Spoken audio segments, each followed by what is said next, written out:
Hello बच्चों, देखिए क्या कह रहा है इस क्वेश्चन में। सिद्ध करें कि समलंब के विकर्ण एक दूसरे को अनुपातिकता विभाजित करते हैं। ये क्वेश्चन थेल्स थ्योरम पर आधारित है। एग्जाम के दृष्टिकोण से काफी इंपॉर्टेंट क्वेश्चन है ये। ठीक है, तो चलिए इसे हम लोग बनाते हैं। क्या कह रहे हैं, समलंब के विकर्ण। तो सबसे पहले आप एक समलंब बनाइए। समलंब चतुर्भुज कहते किसे हैं? तो वह चतुर्भुज जिसकी दो भुजाएं पैरेलल हो, समानांतर हो। ठीक है, ए बी सी डी, यह हो गया समलंब चतुर्भुज जिसकी दो भुजाएं समांतर है, मीन्स ए बी समांतर डी सी। ठीक है, तो इसी चीज को हम यहां लिख सकते हैं।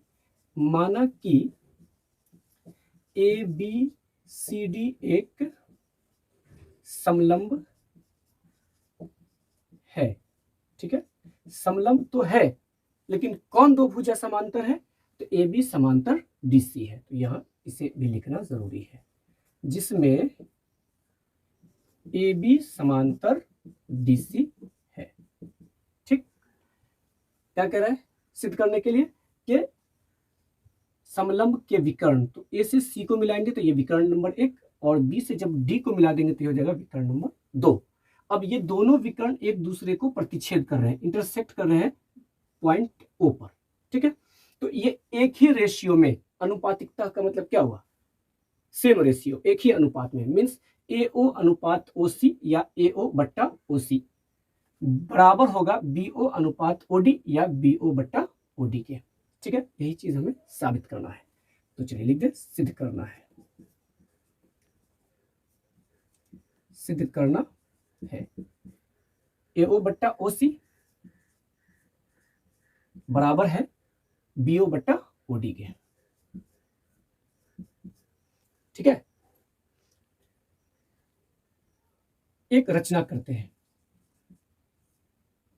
रचना जो चीज हमें प्रश्न से नहीं मालूम होती है, जब हम प्रश्न से जो चीज नहीं मालूम होती है उसका प्रयोग प्रश्न में करते हैं, तो उसे हम रचना शीर्षक के अंतर्गत लिखते हैं। तो जैसे कि हम इसमें क्या कर रहे हैं कि ओ से ओ एम समांतर ए बी एक रेखा खींच लिए। ठीक है, तो यहां लिख देंगे रचना में ओ से ओ एम समांतर ए बी एक रेखा लिया।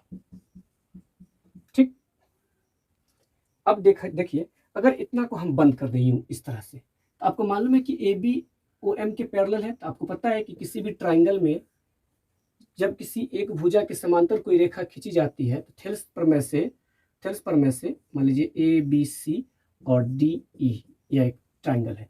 तो अब आपको मालूम है कि जब बी सी समांतर डी ई होगा तो ए डी बट्टा डी बी बराबर ए ई बट्टा ई सी होता है थेल्स प्रमेय से।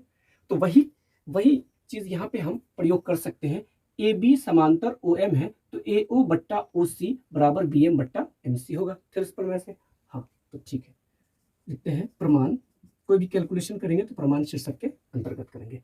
तो त्रिभुज ए बी सी में, ठीक है, त्रिभुज ए बी सी में इसमें क्या मालूम है? ए बी समांतर ओ एम, रचना से मालूम है ना। हाँ, तो लिखेंगे चूंकि ए बी समांतर ओ एम, इसीलिए जब ये दोनों पैरेलल है तो थेल्स प्रमेय लागू होगा। इसीलिए थेल्स प्रमेय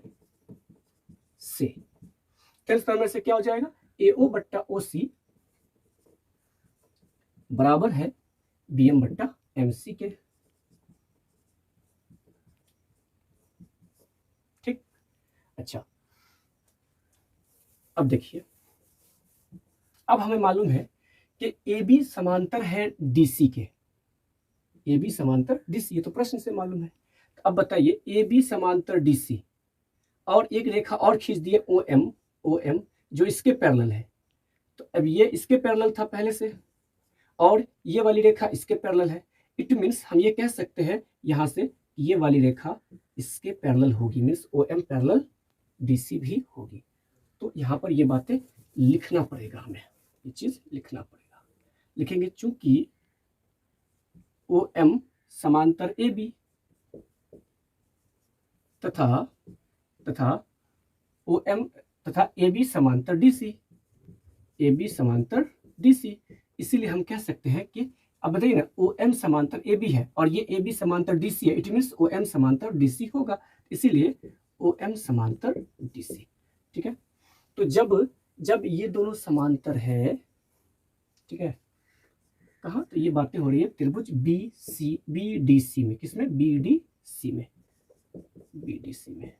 ठीक है, तो जब ओ एम समांतर डी सी है तो हम क्या कह सकते हैं, थेल्स प्रमेय से, थेल्स प्रमेय से जब ये दोनों रेखाएं समांतर, इसलिए बीओ बट्टा ओडी, बीओ बट्टा ओडी बराबर होगा बीएम बट्टा एमसी के, समीकरण 2। आइए समझे बात।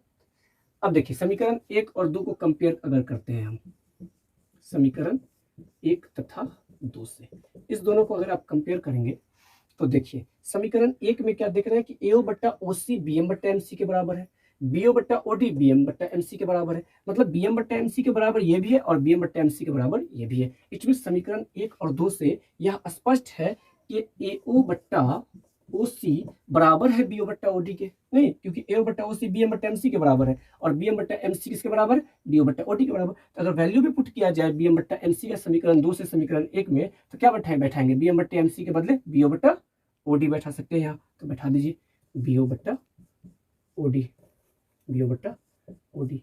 हाँ, तो हमें तो यही साबित करना था ना, एओ बट्टा ओसी बराबर बीओ बट्टा ओडी, और यहाँ पे ये चीज साबित हो गया कि समलंब के विकर्ण एक दूसरे को अनुपातिकता विभाजित करते हैं। ठीक है।